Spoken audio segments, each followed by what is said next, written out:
தினம்தோறும் விளக்கேற்ற நல்ல எண்ணெய் இதயம் நல்லெண்ணெய்.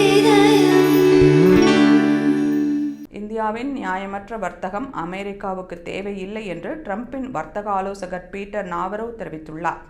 ரஷ்யாவிடமிருந்து கச்சா எண்ணெய் வாங்குவதால் இந்திய பொருட்களுக்கு 50% வரியை அமெரிக்க அதிபர் ட்ரம்ப் விதித்திருந்தார்.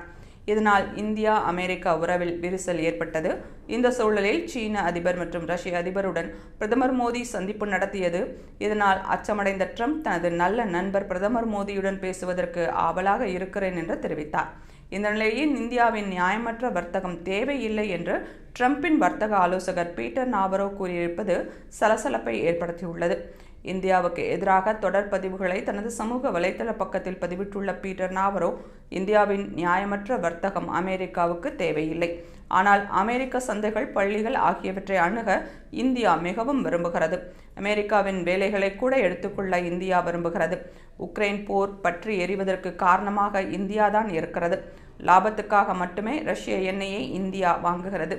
அதன் மூலம் ரஷ்யாவுக்கு கிடைக்கும் வருவாய் போரை தூண்டுகிறது என்று தெரிவித்துள்ளார். வர்த்தகம் குறித்து பிரதமர் மோடியுடன் பேச்சுவார்த்தை நடத்த ஆர்வமாக இருப்பதாக ட்ரம்ப் கூறியுள்ள நிலையில் அவரது ஆலோசகர் அதற்கு மாறாக கருத்து தெரிவித்திருப்பது சலசலப்பை ஏற்படுத்தியுள்ளது.